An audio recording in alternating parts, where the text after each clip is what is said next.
నమస్కారం భవానీలు. ఈరోజు మనం సాగరదుర్గ టెంపుల్కి అయితే వచ్చాం. టెంపుల్ కోసం మా భవానీ అయితే చెప్తారు. భవానీ మేము ప్రతి ఏడు ఈ గుడికి వస్తున్నాము. భవానీ సాగరదుర్గ గుడికి చాలా బాగుంటుంది. యువతల నుండి అవతలకి నావ మీద వెళ్తాము. సంవత్సరానికి ఒకసారే వేస్తారు ఈ నావ. అమ్మవారు చాలా బాగుంటారు. రోజుకు అవతారంతో ఉంటారు. మన దుర్గమ్మ తల్లి కొండ ఎలాగో అలానే ఇక్కడ కూడా. ఇంకా ఈ వీడియోలో అమ్మవారిని అయితే మీకు చూపించబోతున్నా. బోట్ పైన వెళ్ళడానికి ఎంట్రీ టికెట్ పెద్దవాళ్ళకి 40, చిన్నపిల్లలకు 20 అయితే ఛార్జ్ చేస్తున్నారు. టికెట్ కౌంటర్ దగ్గరే కాకుండా బోట్ దగ్గర కూడా చాలా లైన్ అయితే ఉంది. ఎవ్రీ ఇయర్ లాగే ఈ ఇయర్ కూడా 5 బోట్స్ అయితే వేశారు. ఇంకా మేమైతే బోట్ ఎక్కిపోయాం. ఈ సైడ్ నుంచి ఆ సైడ్కి అయితే తీసుకెళ్తారు.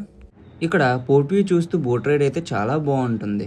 అండ్ చాలా మంది ఈ యొక్క బోట్ రైడ్ని ఎక్స్పీరియన్స్ చేయడానికి ఇక్కడికైతే వస్తున్నారు.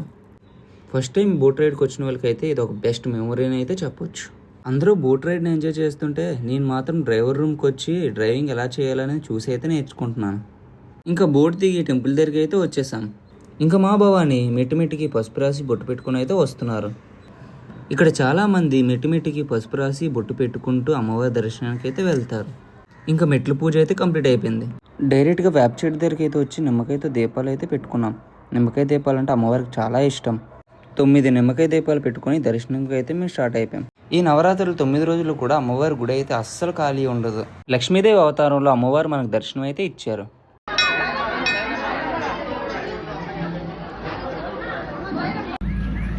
దర్శనం అయితే కంప్లీట్ అయిపోయింది. ఇంకా కొండ దిగి అయితే ఇంటికి స్టార్ట్ అయిపోయాం. అంటే జై భవానీ.